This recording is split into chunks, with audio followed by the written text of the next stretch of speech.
फातिमा की रानी माँ, प्रभु यीशु की माँ, आसरा तू ही है माँ।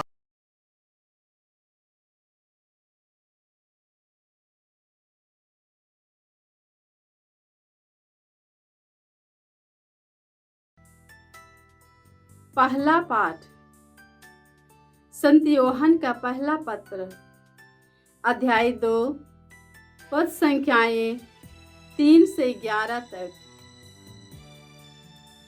यदि हम यीशु की आज्ञाओं का पालन करेंगे तो उसी से हमें पता चलेगा कि हम उन्हें जानते हैं। जो कहता है कि मैं उन्हें जानता हूँ किंतु उनकी आज्ञाओं का पालन नहीं करता, वह झूठा है और उसमें सच्चाई नहीं है। परंतु जो उनकी आज्ञाओं का पालन करता है, ईश्वर का प्रेम उसमें परिपूर्णता तक पहुंचता है। जो कहता है कि मैं उनमें विश्वास करता हूँ, उसे वैसा ही आचरण करना चाहिए जैसा आचरण मसीह ने किया है। प्रिय भाइयों, मैं तुम्हें कोई नई आज्ञा नहीं लिख रहा हूँ, यह वह पुरानी आज्ञा है जो प्रारंभ से ही तुम्हें प्राप्त है। यह पुरानी आज्ञा वह वचन है जिससे तुम सुन चुके हो। फिर भी जो आज्ञा मैं लिख रहा हूँ वह नई है। वह नई इसलिए है कि वह उनमें चरितार्थ हुई और तुम में भी चरितार्थ हो रही है, क्योंकि अंधकार हट रहा है और सत्य की ज्योति अब चमकने लगी है। जो कहता है कि मैं ज्योति में हूँ और अपने भाई से बैर करता है, वह अब तक अंधकार में ही है। जो अपने भाई को प्यार करता है, वही ज्योति में निवास करता है और कोई कारण नहीं कि उसे ठोकर लगे। परंतु जो अपने भाई से बैर करता है, वह अंधकार में है और अंधकार में चलता है। वह यह नहीं जानता कि मैं कहाँ जा रहा हूँ, क्योंकि अंधकार ने उसे अंधा बना दिया है। प्रभु की वाणी। ईश्वर को धन्यवाद। भजन अनुवाक्य। स्वर्ग में आनंद हो और पृथ्वी पर उल्लास। स्वर्ग में आनंद हो और पृथ्वी पर उल्लास। प्रभु के आदर में नया गीत गाओ। समस्त पृथ्वी प्रभु का भजन सुनाए। भजन गाते हुए प्रभु का नाम धन्य कहो। अनुवाक्य। स्वर्ग में आनंद हो और पृथ्वी पर उल्लास। स्वर्ग में आनंद हो और पृथ्वी पर उल्लास। दिन प्रतिदिन उसका मुक्ति विधान घोषित करते जाओ। सभी राष्ट्रों में उसकी महिमा का बखान करो। सभी लोगों को उसके अपूर्ण कार्यों का गीत सुनाओ। अनुवाक्य। स्वर्ग में आनंद हो और पृथ्वी पर उल्लास। स्वर्ग में आनंद हो और पृथ्वी पर उल्लास। प्रभु ने आकाश का निर्माण किया है। वह ऐश्वर्यशाली तथा महिमामय है। उसका मंदिर भव्य तथा वैभवशाली है। अनुवाक्य। स्वर्ग में आनंद हो और पृथ्वी पर उल्लास। स्वर्ग में आनंद हो और पृथ्वी पर उल्लास। जय घोष। हालेलुया। गैर यहूदियों के प्राबंध के लिए ज्योति और तेरी प्रजा इस्राएल का गौरव। हालेलुया। प्रभु आप लोगों के साथ हो और आपकी आत्मा के साथ। संत लूकस के अनुसार प्रभु यीशु ख्रिस्त का पवित्र सुसमाचार। हे प्रभु तेरी महिमा हो।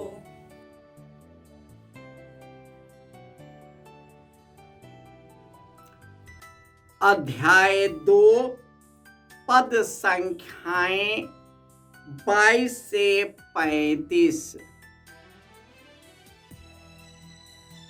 जब मूसा की संहिता के अनुसार शुद्धिकरण का दिन आया, तब वे बालक को प्रभु को अर्पित करने के लिए यरूशलेम ले गए, जैसा कि प्रभु की संहिता में लिखा है, हर पहलौठा बेटा प्रभु को अर्पित किया जाए, और इसलिए भी कि वे प्रभु की संहिता के अनुसार पंडुकों का एक जोड़ा और कपोत के 2 बच्चे बलिदान में चढ़ाए। उस समय यरूशलेम में सिमियोन नाम का एक धर्मी और भक्त पुरुष रहता था। वह इस्राएल की सांत्वना की प्रतीक्षा में था और पवित्र आत्मा उस पर छाया रहता था। उसे पवित्र आत्मा से यह सूचना मिली थी कि वह प्रभु के मसीह को देखे बिना नहीं मरेगा। वह पवित्र आत्मा की प्रेरणा से मंदिर आया।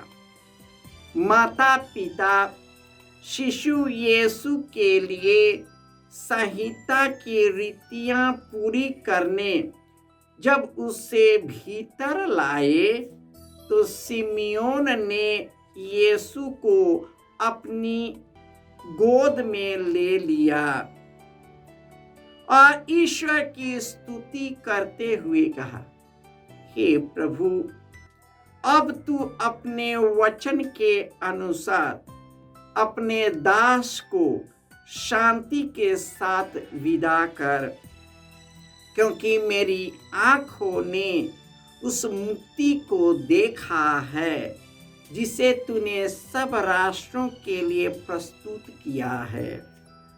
यह गैर यहूदियों के प्रबंधन के लिए ज्योति है और तेरी प्रजा इस्राएल का गौरव।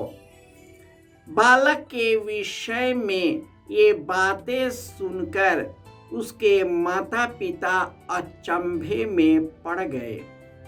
सिमियोन ने उन्हें आशीर्वाद दिया और उसकी माता मरियम से यह कहा, देखिए, इस बालक के कारण इस्राएल में बहुतों का पतन और उत्थान होगा। यह एक चिन्ह है जिसका विरोध किया जाएगा, जिससे बहुत से हृदयों के विचार प्रकट हो जाए और एक तलवार आपके हृदय को आर पार बेधेगी। यह प्रभु का सुसमाचार है।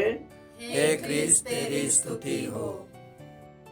ख्रिस्त में प्यारे भाइयों और बहनों, धन्य है वे जो हृदय के निर्मल है, निष्कपट हृदय के हैं, वे ईश्वर के दर्शन करेंगे। प्रभु यीशु समस्त मानव जाति के लिए, अब पूरे पृथ्वी पर के लिए, पूरे संसार के लिए आए, ताकि वे हम लोगों के लिए मार्ग बन सके, वह हमारे लिए ज्योति बन सके, वह हमारे लिए स्वर्गीय रोटी बन सके और वही जीवन का स्रोत बने। यही कारण है कि जो लोग कहते हैं कि मैं यीशु के आज्ञाओं का पालन करता हूं, लेकिन उस पर नहीं चलता है, उसको अपने जीवन में अमल नहीं करता है, वह झूठा है। लेकिन जो उसका पालन करता है, उसी को ईश्वर का प्रेम पूर्णता पूर्वक पहुंच जाता है। जो कहता है कि मैं ज्योति में हूं और अपने भाई और बहनों से घृणा करता है, मारपीट करता है, अशांति करता है, दारू पीता है, नशा करता है, एक दूसरे के जीवन को दुखी बना देता है, वह अंधकार में चलता है। जो अपने भाई या बहन को प्यार करता है और उसके लिए अपने जीवन को अर्पित कर देता है, उसी में वह ज्योति में निवास करता है। वह ईश्वर के सानिध्य से उत्पन्न होकर वह ईश्वर को प्यार करता है और जैसे प्रभु उन्हें कहा है वह वैसा ही करता है। सिमियोन नाम का एक धर्मी और भक्त था। इस्राएल की सांत्वना की प्रतीक्षा में था, यीशु मसीहा की प्रतीक्षा में। अब पवित्र आत्मा से उनको सूचना मिली थी कि प्रभु यीशु को देखे बिना वह नहीं मरेगा। पवित्र आत्मा द्वारा प्रेरित होकर जब उसने शिशु के माता पिता को मंदिर आते देखा, उसका हृदय खुशी और आनंद से उछल पड़ा। उसने तुरंत बच्चे को अपने गोद में रखा और खुशी खुशी उसने कहा, हाय प्रभु, तूने अपनी महिमा को प्रकट किया है। अब इस दास को इस दुनिया से उठा ले। लेकिन वह पवित्र आत्मा से प्रेरित होकर यीशु के बारे में भविष्यवाणी करता है कि उसके द्वारा इस्राएल में बहुतों का उत्थान और पतन होगा। एक तलवार मां मरियम के हृदय को भेदेगी। वह क्या है? यीशु का दुख भोग और मृत्यु।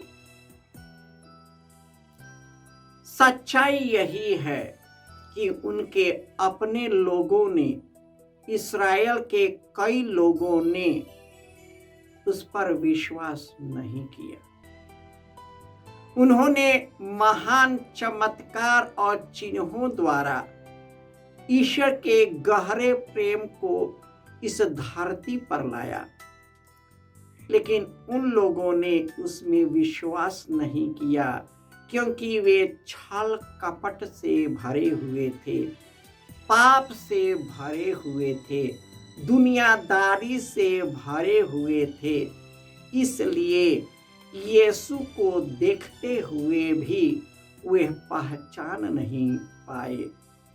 लेकिन जितने भी सरल और निर्मल हृदय के थे, उन्होंने उसमें विश्वास किया और उनके द्वारा उनको अनंत जीवन प्राप्त हुआ है।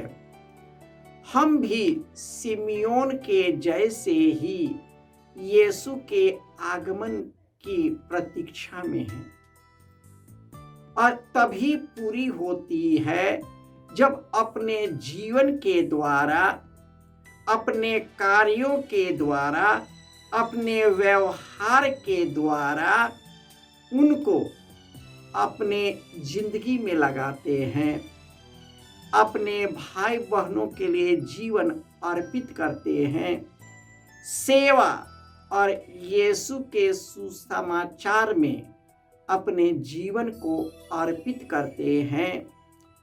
यीशु हमें स्वर्ग राज्य के अधिकारी के रूप में स्वीकार करते हैं। यीशु ने हमें बताया है कि कैसे और किस प्रकार उस स्वर्गलोक के अधिकारी होंगे। तो आइए हम अपने आप को पूर्ण रूपेण सिमियोन के जैसे अर्पित करें। पवित्र आत्मा की विशेष वरदान के लिए प्रार्थना करें, ताकि हम सभी संस्कारों में, बलि परिवर्तन में, यीशु के शरीर और रक्त में और ईश्वर के वचन में यीशु को पहचान सके और उसी के जैसे अपना जीवन व्यतीत कर सके। जय यीशु।